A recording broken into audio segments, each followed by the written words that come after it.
साधन नहीं है। अगर मैं चाहूँ ऐसे तुम्हें वहाँ पहुँचा दूँ। वो कैसे होंगे? जब खुश होंगे। तो अगर आप किसी से प्रेम करते हो, अगर आपस में कोई अच्छा प्रेम है, आपको किसी चीज़ की ज़रूरत पड़ी तो वो क्या कहेगा कि नहीं, अंदर पड़ी हुई चीज़ को भी आपको अंदर से ला करके बाहर दे देगा। क्यों? कि आपका उससे अंदर का अच्छा लगाव है, अच्छा प्रेम है। और अगर मान लीजिए आप रोब रबाब से कोई चीज़ लेना चाहोगे और बिना कुछ किए लेना चाहोगे, बिना प्रेम प्यार किए लेने की आशा करोगे, तो क्या वो आपको चीज़ मिल जाएगी? नहीं मिलेगी। इसलिए कुछ पाने के लिए उससे प्रेम करना पड़ता है, लगाव करना पड़ता है। तो सबसे पहला काम तो है सेवा का, सेवा। और सेवा के साथ में दूसरा काम है सत्संग। जब सत्संग में बैठोगे तो सत्संग में हर प्रकार की चीज़ का ज्ञान कराया जाता है। गुरु महाराज कहते हैं कि नए लोग पुराने लोगों के साथ रहो, और पुराने लोगों की ये जिम्मेदारी है कि वो नए लोगों को साथ लेकर के चलें और उनमें प्रेरणा पैदा करें, उनमें उत्सुकता पैदा करें, उनमें जागरूकता पैदा करें, उनमें रुचि पैदा करें, उनमें प्रेम और लगाव पैदा करें। ये पुराने लोगों की जिम्मेदारी है। तो इस तरह से हम सब लोग मिलकर के जब चलेंगे, पहला काम हमारा सेवा का होगा। तो ये हमारा अंग पवित्र होंगे, हमारा शरीर पवित्र होगा। और जब दिन के अंदर सेवा करेंगे और शाम को जब उस मालिक की याद के लिए घाट पर बैठेंगे, तो आप लोगों को ज़्यादा मुश्किल नहीं होगी, ज़्यादा परेशानी नहीं होगी, और आप लोगों की धारा से जुड़ने का काम शुरू हो जाएगा। जैसे ही मुख्य धारा से जुड़ने का काम करोगे, उस शब्द से जुड़ने का काम शुरू करोगे, तो ये जो तन पिंजरे जिसके अंदर जीवात्मा को कैद करके रखा गया है, ये जीवात्मा इसमें से निकलने का काम करेगी। और इसके अंदर जो अंधेरा हो रहा है, उस अंधेरे की जगह उजाला होगा। तो इसके लिए हम सब लोग यहाँ जो सेवा कर रहे हैं, अभी आप पीछे 3 दिन तक जो सेवा का नमूना पेश किया, उसकी चर्चा पूरे आश्रम के अंदर चल रही थी। आपकी की हुई व्यवस्था को वहाँ से हर जिले के प्रांत के लोग देखने के लिए आ रहे थे। जब लोगों ने ये सुना कि ऐसी व्यवस्था कर रखी है, एक नया जिला बना, नए जिले बनने के साथ में पहले ही तैयारी के अंदर पहली स्टेज के ऊपर इतना भारी इंतजाम और इतना अच्छा इंतजाम और इतनी लगन, इतना प्रेम और प्यार कि वहाँ एक भी आदमी खराब विचारों का उनमें कोई नज़र नहीं आया। इसलिए नहीं आया कि सबके भाव शुद्ध थे, सबके विचार शुद्ध थे, सबके मन शुद्ध थे, कोई किसी की गिलानी शिकवा नहीं था। सब प्रेम और प्यार में उस मालिक की मस्ती में मस्त होकर के और सब लोग काम कर रहे थे। एक आवाज़ के ऊपर जैसे एक आवाज़ लगती थी कि अपने को ये सेवा करनी है, उसी सेवा के साथ में एक नहीं 20, 25, 30, 50 आदमी कूद पड़ते थे। जब आप लोगों ने मैदान की सेवा की, चंद मिनटों के अंदर, घंटों की बात नहीं है, चंद मिनटों के अंदर आप लोगों ने 10, 15, 20 आधे घंटे के अंदर उस मैदान को ऐसा मुँह से चमचमाता हुआ दिखा दिया लोगों को कि ये क्या मैदान है। आप लोगों के पड़ोस में भी संगतें थी, इधर भी संगतें थी, वो भी आप लोग देख रहे थे अपनी आंखों से, वो कैसे रहे थे, आप कैसे रह रहे थे। ये सब कुछ कर दिखाने के लिए ही गुरु का प्रेम किया जाता है और गुरु की दया ली जाती है। तो सबसे पहला काम तो ये है कि हम सब लोगों को यानी अपने तन से मन से यानी लगन के साथ में हम जो कुछ करें थोड़ा करें, लेकिन तन मन से लगा करके रुचि के साथ में, प्रेम और प्यार के साथ में, लगन के साथ में अपनी सेवा करें। उनमने मन से सेवा करोगे वो सेवा कबूल नहीं होगी।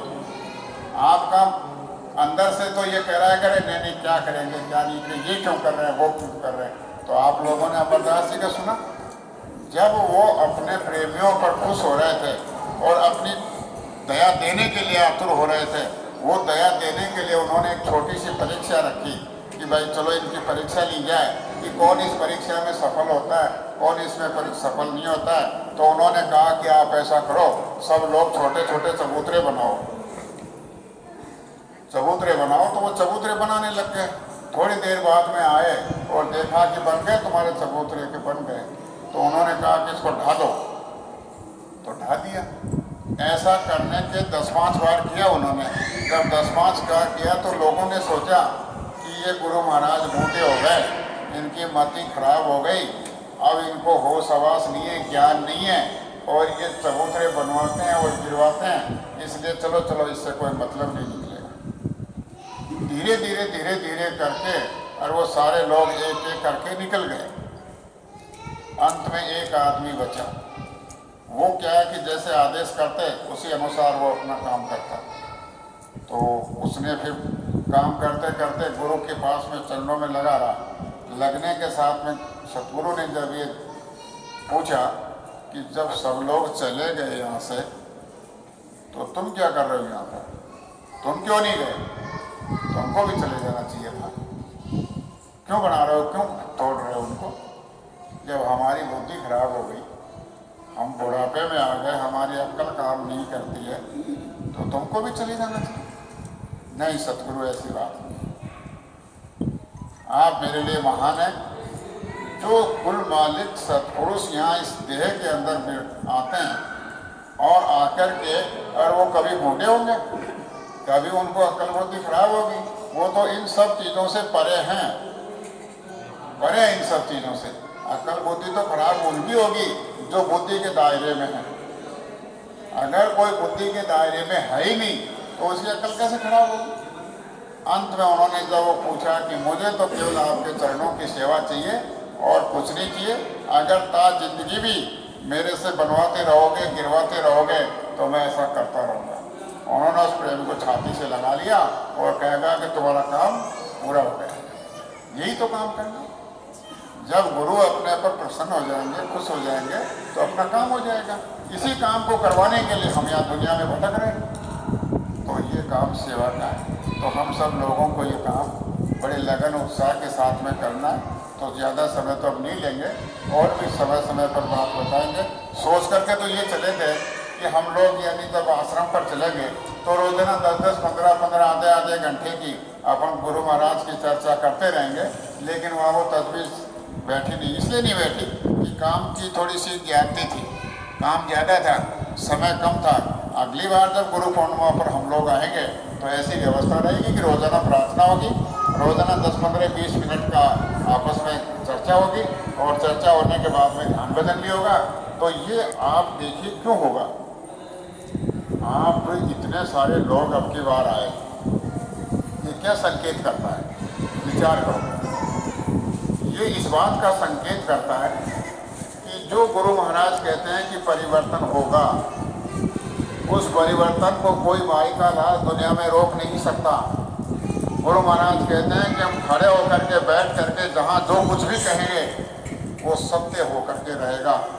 हम वही बात कहेंगे जो बात होगी, जो बात नहीं होगी हम कभी बकवासबाजी नहीं करेंगे। तो ये जब संकेत मिल रहे हैं गुरु महाराज का कि परिवर्तन होगा, तो किससे होगा?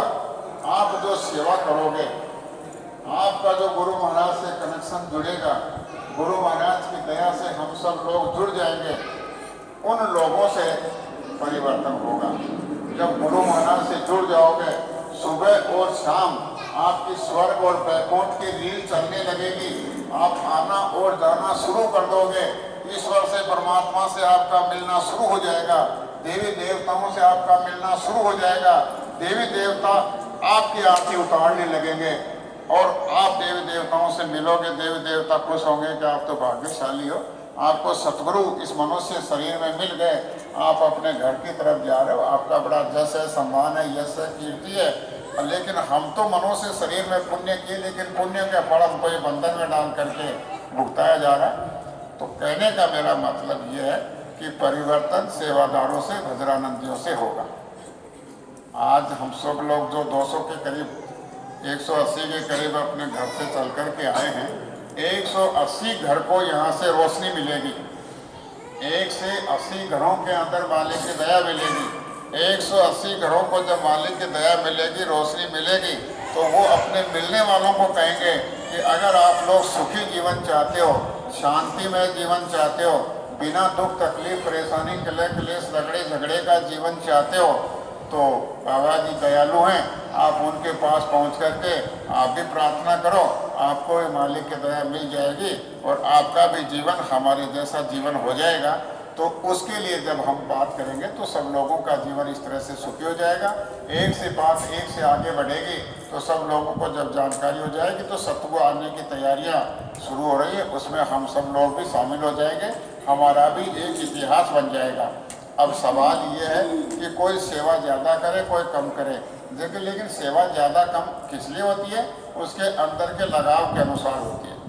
अगर जैसे अभी बात बताई जाए कि हमको इस मैदान में चलना है और वहाँ पर थोड़ा सा भोजन का काम करना है, तो भोजन के काम करने के लिए भाई वहाँ तो आग भी जलाई जाएगी, चूल्हे के सामने बैठना पड़ेगा, आग में तपना पड़ेगा, रोटी सेकनी पड़ेगी, रोटी बेलनी पड़ेगी, ये सारे काम। तो जिसके अंदर ये मौका होगा कि नहीं मैं इस काम को पहले करूँगा, तो वो चले जाएंगे। अब वो विचार करेगा, विचार करते के साथ में वो पीछे आ जाएगा। तो सेवा के अंदर हम लोगों को किसी तरह का विचार नहीं करना चाहिए। एक बार गुरु रामदास जी महाराज थे, उन्होंने कहा कि मेरे पेट में दर्द हो रहा है, मेरे पेट में दर्द हो रहा है, और तरह से पीड़ा में परेशान होने लगे। लोगों ने पूछा कि महाराज ऐसी क्या बात हो गई, इसका क्या इलाज है, आप ही दया करके बताओ। कि इलाज तो ये है कि मुझे कोई शेरनी का दूध पिला दे, मेरा इलाज हो जाए। अब शेरनी का नाम सुनते ही लोगों के दिमाग में वो पिक्चर चालू हो गई, शेरनी कैसी होगी, वो घूरेगी, खा जाएगी, कैसे नजदीक जाएगी, कैसे उसका दूध निकालेंगे। बस वो तो चला गया विचारों के अंदर। जब एक ने पूछा कि मैं अभी जाता हूँ, मैं अभी जाता हूँ शेरनी का दूध लेने के लिए, उसने कटोरा लिया और कटोरा लेकर के जंगल की तरफ चला गया, और जहाँ शेरनी सोई हुई थी और अपने बच्चों को दूध पिला रही थी, शेरनी ने देखा कि वो कौन आ रहा है, तो शेरनी के कान खड़े हो गए और उसने उसको देखा। देखते के साथ में उसने प्रार्थना की कि हे शेरनी, मैं तुझे कोई नुकसान पहुंचाने के लिए नहीं आया हूँ, मैं तो मेरे गुरु महाराज के पेट में दर्द है और उनके दर्द को मिटाने के लिए, उनकी बताई हुई दवा के लिए आपका दूध लेने के लिए आया हूँ। मेरे पे तुम दया करो और मेरे गुरु महाराज की सेवा में जो मैं आया हूँ, और मुझे आप थोड़ा सा दूध दे दो, मैं गुरु महाराज को ले जा करके और पीड़ा से मुक्त कर दूँ। जब शेरनी ने कहा कि उसने बच्चों को दूर किया, अपने पैर से इशारा करके और पैर को फैला दिया, और उसने अपना दूध निकाला और दूध निकाल करके और यहाँ आश्रम में पहुँच गया। कहने का मतलब यह है कि सेवा करने की शक्ति देने वाले सद्गुरु होते हैं और सेवा करवाने वाले सद्गुरु होते हैं। हम कौन सेवा कर सकते हैं और कौन क्या कर सकते हैं? कुछ नहीं, ये जो कुछ भी है करवाने वाले सद्गुरु ही है। लेकिन हमारी भावना ऊंची और सुदृढ़ और मजबूत होनी चाहिए, तब जाकर के सेवा का फल उत्तम मिलता है। पैर रगड़ते रह के चलते, लेकिन गुरु महाराज ने दया करके इतना भी हम लोगों को समझाया कि अरे तुम सेवा न कर रहे हो तो कम से कम सेवा करने वालों को देख लोगे तो वो सेवा भी तुम्हारी सेवा में कबूल कर ली जाएगी। कुछ ही मत करो, लेकिन जो सेवा कर रहे हैं उनको तो कम से कम अपनी आंखों से देख लो कि ये सेवा कर रहे हैं। जब देख लोगे तो भी तुम्हारी सेवा बन जाएगी और तुमको भी उसका लाभ मिल जाएगा। तो अगर मान लीजिए कोई कुछ न कर सके तो रोटी बनाने वालों को देख लो, सफाई करने वालों को देख लो, ये सफाई कर रहे खड़े खड़े देख लो। खड़े खड़े नहीं देखते हो तो कुर्सी पे बैठ करके देख लो आराम से, तो आपको आराम भी मिल जाएगा, देख भी लोगे तो ये भी आपका लाभ हो जाएगा। फिर आपके देखते देखते अगर इच्छा बन जाए तो आप भी सेवा करने लग जाओ। तो महात्मा जीवों को उठाने के लिए नाना प्रकार से, हर प्रकार से दया करके और जीवों को उठाने का काम करते हैं। फिर भी जीव अगर नीचे गिरता है तो फिर इससे ज़्यादा और क्या हो सकता है। तो आज हम सब लोगों को ये बात हुई, और अब हमको करना क्या है कि थोड़ा सा प्रोग्राम आपको समझा दें। देखो कल 21 तारीख है, 21 तारीख को कई कार्यक्रम लोगों के लगे हुए हैं, कहीं शादियां भी है, शादियों में भी लोगों को जाना है, कोई बात है उसमें भी किसी को जाना है। तो हम लोग समय से अपना घर पहुंचना चाहते हैं। जो हमारा संकल्प लेकर के हम लोग अपने घर से चले थे, गुरु महाराज ने उस संकल्प को निर्विघ्न सफलतापूर्वक यानी पूरा करते आ रहे हैं। और अब हम लोग एक 10-15 बहनों की, 2-4 आदमियों की, राम कुमार है इधर, ये हमारा एक अच्छा लड़का मिल गया।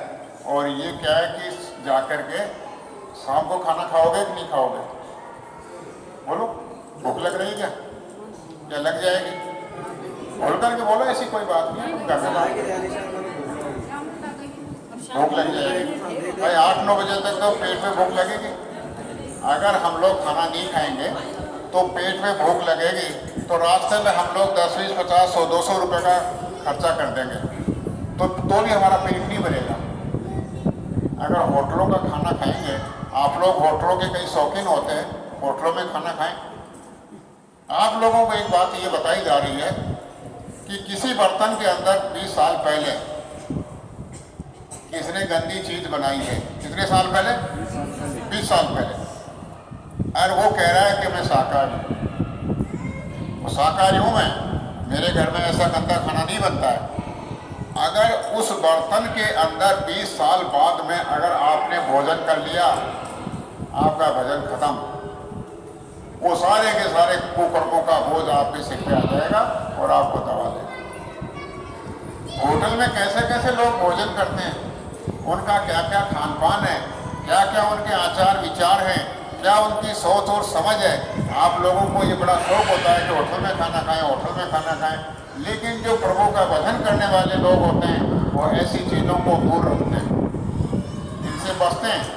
तो हम सब लोगों को यानी ऐसी जगह जाने से, ऐसा खाना खाने से, ऐसा पानी पीने से बचना चाहिए जिससे कि हमारे भजन पर कोई बुरा असर न पड़े। अगर नहीं बचोगे तो आपका भजन खत्म हो जाएगा, भजन खत्म हो जाएगा तो आपके दिल में रुचि खत्म हो जाएगी, रुचि खत्म हो जाएगी तो आप दुनिया में बह जाओगे, दुनिया में बह जाओगे, सतगुरु छूट जाएंगे, तो फिर आपको सतगुरु का मिलना मुश्किल। एक बार सतगुरु मिल गए और आपने अपनी लापरवाही से सतगुरु को छोड़ दिया तो कभी आपको सतगुरु आने वाले जो गुरु साहिबान हैं वो आपको कभी भी नहीं अपनाएंगे, हमेशा हमेशा के लिए आपका कनेक्शन कट जाएगा। और अगर आप लोग करें ना करें, अगर जैसा भी है वैसा गुरु महाराज के आदेश का पालन करते रहोगे, थोड़ा किया, कुछ नहीं किया, चलते रहे, लेकिन गुरु की याद बनी रहेगी तो आपको एक दिन वो मंजिल मिल जाएगी जिसकी आपको इंतजार है। तो आज हम सब लोगों को क्या करना है कि कुछ माता बहनें, कुछ भाई लोग अपने यहाँ जो लखनऊ भंडारा है उसमें जाएंगे और उसमें जा कर के अपने शाम का भोजन तैयार कर लेंगे, ठीक है। और दूसरी बात क्या है, वो उधर भोजन तैयार कर लेंगे। दूसरा काम यह है कि कल हमारा 19 तारीख था और कल सत्संग सुना आप लोगों ने। सत्संग सुनने के साथ साथ उन्होंने ये भी बताया कि आपको वो जुगत, वो भेद, वो तरीका उस प्रभु से मिलने का, अपने घर में जाने का वो बताया गया है। अब वो तरीका तो बता दिया। आप बीमार हो, आपने अच्छे से अच्छे डॉक्टर को दिखा दिया, उसने दवा लिख दी, आपने दवा ले ली और दवा लेकर के आपने ला करके अलमारी में रख दी, क्या आप ठीक हो जाओगे? ठीक तो तब हो गए जब वो दवा बताई उस हिसाब से आप अपने पेट में उस दवा को जाने दोगे। उस दवा का असर तो तभी तो महसूस होगा। तो इसलिए आप लोगों को कल जो नामदान दिया गया, जो बताया गया कि उस प्रभु से मिलने का क्या तरीका है, क्या रास्ता है, क्या भेद है, उसको कैसे करना है, कैसे नहीं करना है। तो अभी तो हम सब लोग एक जगह हैं और जैसे ही 2 घंटे बाद में खाना खाएंगे, सब लोग बैठने की तैयारी करेंगे। बैठने के बाद में बातचीत हो नहीं पाएगी और फिर सुबह उतरेंगे, सब अपने अपने घर की तरफ चले जाएंगे। मिलना कब होगा, नहीं होगा, ये कोई निश्चित नहीं है। तो आपकी ये जो तैयारी है ये अधूरी रह जाएगी, आपका समझना है वो अधूरा रह जाएगा। नहीं समझ पाओगे तो उस काम को आप लोग कर नहीं पाओगे। तो दूसरा काम हम लोगों को ये करना है कि जो नए लोग हैं और उनके साथ साथ में जो पुराने लोग हैं वो भी ये चाहें कि हम लोगों को भी कोई ध्यान भजन के बारे में जानकारी मिल जाए, तो हम लोग इसी मंदिर में अलग से कोने में बैठ करके और इसकी तैयारी कर लेंगे। कितने काम हो गए? 2 काम हो गए। पहला काम भोजन बनाने का, दूसरा काम जो नए लोग हैं उनको अपना भजन ध्यान सुमिरन का तरीका समझने का काम। तीसरा काम ये है कि बचे हुए जो लोग हैं वो लोग अभी यहाँ इनसे पूछ लेते हैं कि हमारे लिए कोई सेवा मिलती है तो हम लोग 2 घंटे की सेवा कर दें। तो यहाँ से पूछ लेंगे, जो भी ये सेवा बताएंगे वो सेवा बाकी लोग वो कर देंगे। क्यों, कैसा है भाई? हम आए हैं तो शरीर से कुछ करें तो सही। सुबह का खाना खा लिया, घूम लिए, सो लिए, अब उठ करके आ गए, फिर तुरंत तेरी बेरी कर ली, उसकी बात कर ली, बस का समय नजदीक आ गया, चलने की तैयारी हो गई। किया क्या हमने? अपनी आत्मा के लिए क्या किया? हमने तो बोझा तो इकट्ठा कर लिया 2 घंटे के अंदर, लेकिन हमने बोझा इकट्ठा किया, आत्मा के लिए तो कुछ किया नहीं। तो हम लोगों को सदैव ये ख्याल रखना है कि हमने सारे दिन सोचो, विचार करो, शाम को ये सोचो कि शरीर के लिए हमने इतना किया, निंदा की, चुगली की, बुराई की, आलोचना की, ये पाप का बोझा हमने इकट्ठा किया, ये तो हमारे भार बढ़ाने का काम किया, लेकिन इस भार को हल्का करने के लिए, आत्मा की शुद्धि सफाई के लिए हमने क्या किया? ऐसा रोजाना शाम को और सुबह उठने के साथ में आप विचार करो। उठते ही आप लोग ये विचार करो कि आज मुझे क्या करना है, अपनी आत्मा के लिए मुझे क्या करना है, और दिन के अंदर मुझे फुर्सत मिल जाए, समय मिल जाए तो मुझे क्या करना है। तो जैसे भी आपको दिन में फुर्सत, समय मिल जाए तो आप सुमिरन, ध्यान, भजन का काम करो। देखो इसका कोई समय नहीं है, जितना कर लोगे उतना काम हो जाएगा। अगर आपके खेत में लावणी आ रही है और वो लावणी आ रहा है, ऊपर से बरसात चल रही है, आंधी तूफान आने की लग रही है, तो क्या आप वैसे ही काम करोगे कि 2 घंटे काम कर लिया छोड़ दिया? ऐसा थोड़ी करते हो। आंधी तूफान बरसात की अगर ऐसी झलक मिलती है तो आप रात और दिन करके उसको समेटने का काम करते हो। तो हमारा यहाँ से जो घर में चलने का सफ़र है, उस सफ़र को तय करने के लिए जब हम रात और दिन एक कर देंगे तो जल्दी से जल्दी हमारा सफ़र तय हो जाएगा। जब सफ़र तय हो जाएगा, अपना कार्य कर लिया, रही न चिंता कोई। अब जब अपना काम करके और हम निश्चित होकर के बैठ जाएंगे, हमारा अपने घर में जाने का जो चिंता है, परेशानी है, वो खत्म हो जाएगी, तो एकदम फिर निष्फिक्र हो जाएंगे। जब शरीर का समय पूरा हो, इसको खाली करने का वक्त आएगा, तो हम हंसते हंसते शरीर को खाली करके उसको संभला देंगे कि ले भाई, तेरे शरीर से जो आपने दिया, हमने अपना काम कर लिया, तेरा भला हो, तेरा बड़ा उपकार है और तेरा आभार है कि तू शरीर दिया, हमने अपने शरीर से काम करके अपने घर में जाने की तैयारी कर ली। तो ये काम हम सब लोगों को करना है। तो ये काम जब भी आपको समय मिल जाए, दिन में कभी भी आप लोग सिमरन भी करो, ध्यान भी करो, भजन भी करो और मालिक की याद सदैव लगाए रखो।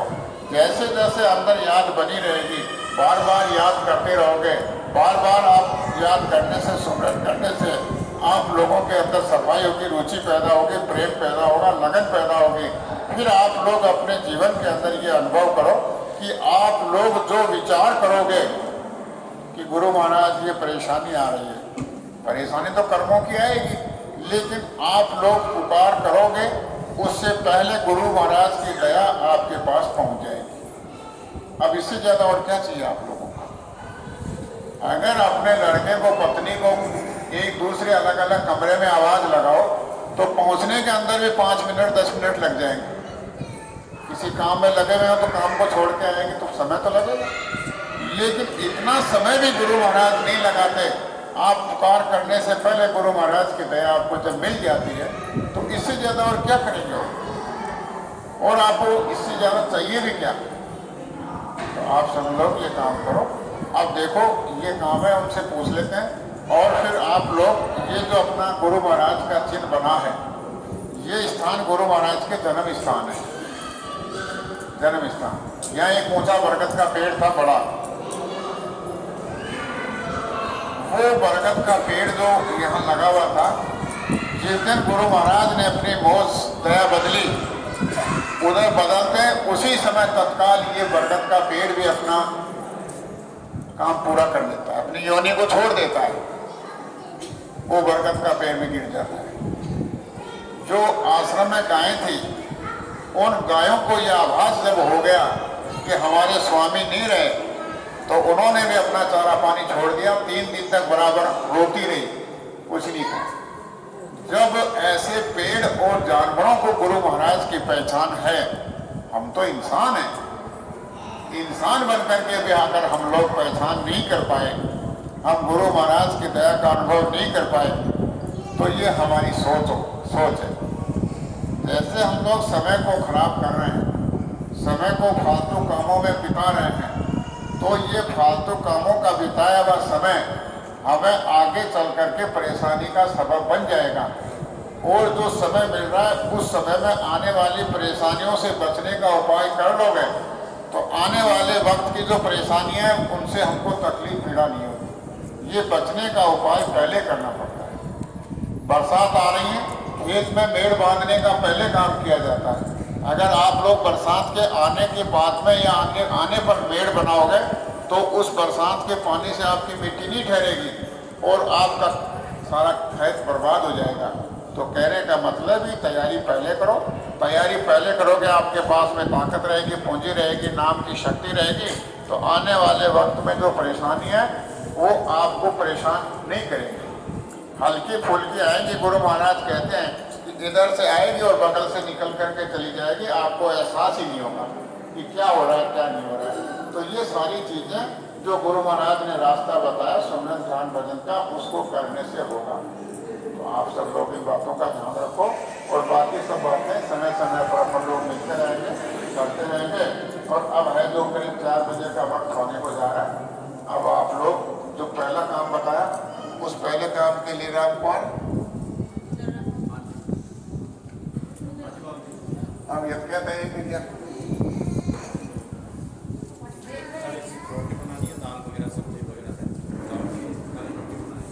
वो दाल बनी हुई है केवल